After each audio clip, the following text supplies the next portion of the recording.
The first line of protection we have put in place is a resilience corridor for tourism travel. Tourist movement in this area will be controlled and they will not be allowed to leave the corridor.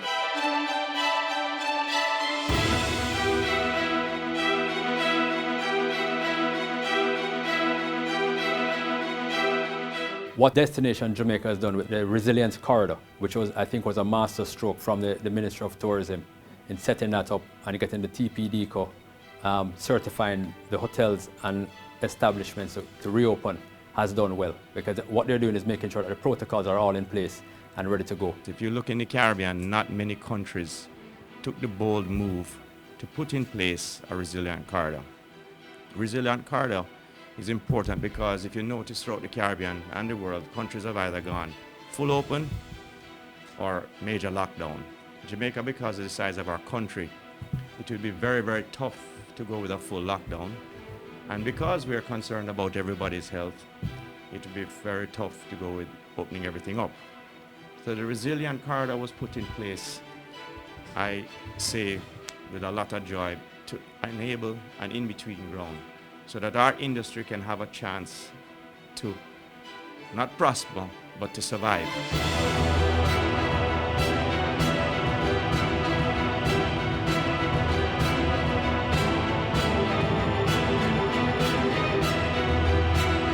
The corridor essentially moves from Negril along the main road areas, east-northeast, along that highway all the way to Port Antonio, so that all the properties on the windward side, or the beach side, so to speak, would be embraced in that corridor.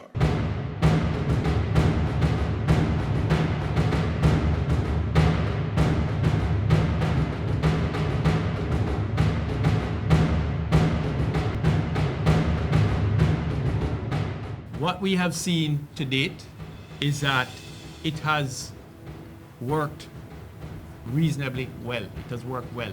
We have really focused on making sure the compliance is in place.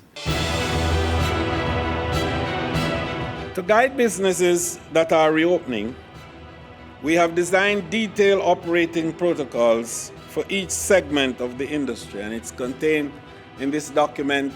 From training to supplies to procedures, everything is covered in this document. Businesses within the corridor will go through extensive training and will not be allowed to open until they have been assessed by TPDCO.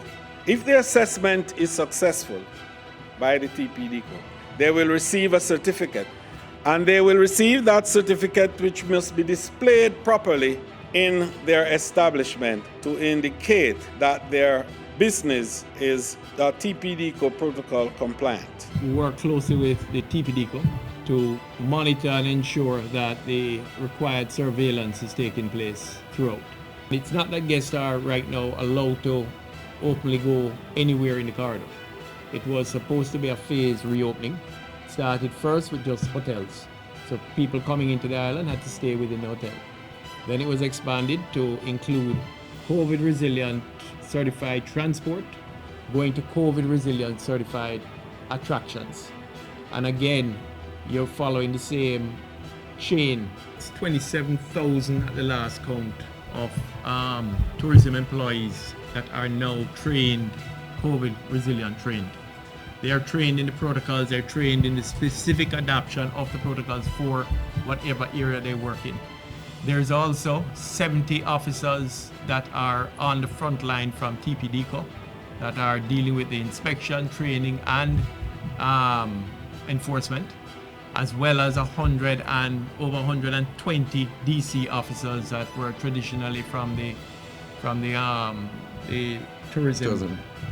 tourism force, courtesy corps. So there is a full range of oversight taking place, and so it's really a joined up approach. It's a private sector, public sector approach to ensuring the compliance. There is a continual effort to monitor the improvements in the science and to improve what the protocols are, as well as to look at if there are any scientific improvements that can help with testing or the improvement of the testing and the cost of testing, etc. The World Travel and Tourism Council, a global leader in the tourism industry, has reviewed and endorsed our protocol with their stamp of approval.